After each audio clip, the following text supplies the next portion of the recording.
Assalamualaikum warahmatullahi wabarakatuh. Salam sejahtera untuk kita semua. Perkenalkan, nama saya Siti Maimunah, mahasiswa jurusan Manajemen semester 2, kelas 642B06. Saya akan membahas tugas artikel yang saya buat yang berjudul Perbaiki Ekonomi, Berantas Korupsi, Membangun Indonesia yang Lebih Baik. Mari kita mulai ke pembahasannya. Indonesia dikenal sebagai negeri yang kaya akan sumber daya alam dan manusia. Namun, dua persoalan utama terus menghambat kemajuan negara kita, yaitu lemahnya perekonomian dan tingginya tingkat korupsi. Dua hal ini saling berkaitan dan menjadi tantangan besar bagi bangsa kita. Mari kita bahas bersama mengapa keduanya tidak bisa dipisahkan dan bagaimana kita bisa mengambil bagian dalam membangun Indonesia yang lebih baik. Potensi dan permasalahan Indonesia. Indonesia memiliki sumber daya alam yang berlimpah, yaitu dari tambang, laut, hutan, dan tanah yang subur. Selain itu, kita memiliki demografi jumlah penduduk usia produktif yang tinggi.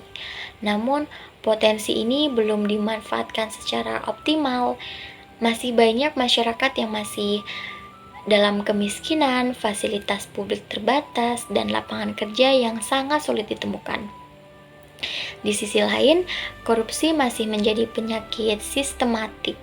Ketika dana publik disalahgunakan, pembangunan pun terhambat, akibatnya kesenjangan sosial melebar dan ketidakpercayaan publik terhadap pemerintah pun jadi meningkat. Kolerasi antara korupsi dan ekonomi. Korupsi berdampak langsung pada perekonomian. Ketika anggaran diselewengkan, proyek infrastruktur pun semakin mangkrak. Investor enggan berinvestasi karena birokrasi rumit dan pungutan liar. Di saat bersamaan, lemahnya ekonomi membuat sebagian orang tergoda mencari jalan pintas, yaitu korupsi pun dianggap sebagai jalan keluarnya, bukan pelanggaran. Inilah siklus yang paling memperkuat mengapa ekonomi yang buruk memelihara korupsi, dan mengapa korupsi yang memperburuk ekonomi. Dampak nyata korupsi. Korupsi tidak hanya terjadi di tingkat pusat, tetapi juga merambat ke daerah. Di pemerintahan, program bantuan untuk rakyat kerap disalahgunakan juga demi kepentingan pribadi atau politik. Dalam dunia usaha, pelaku bisnis harus mengeluarkan biaya tambahan demi kelancaran izin.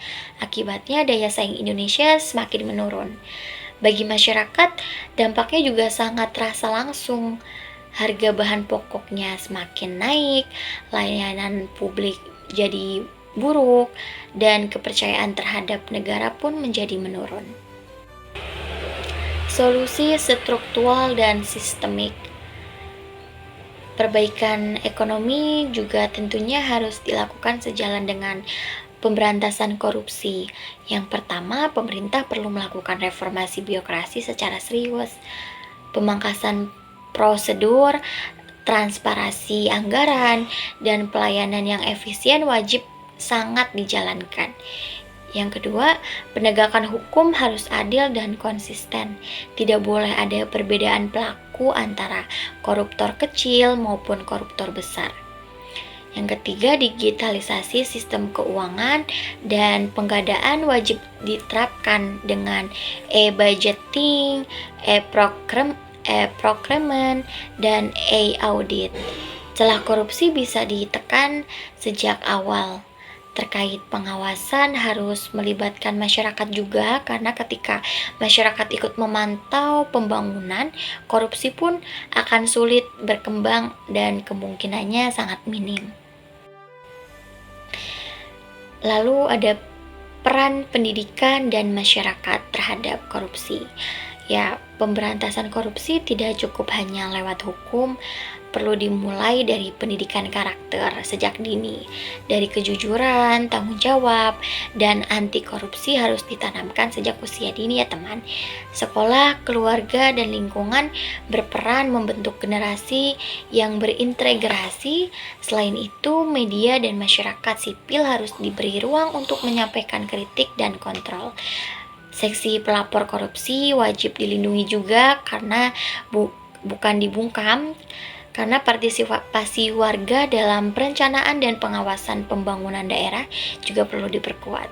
Ketika masyarakat aktif, maka pengawasan menjadi lebih luas dan kuat.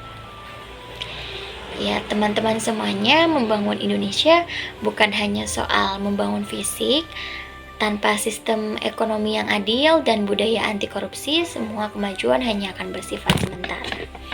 Kita membutuhkan keberanian bersama, pemerintah yang bersih, hukum yang tegas, pendidikan yang jujur, dan rakyat yang perlu peduli terhadap Indonesia yang lebih baik, bukan sekedar impian tetapi hasil dari kerja keras, kejujuran, dan komitmen kolektif.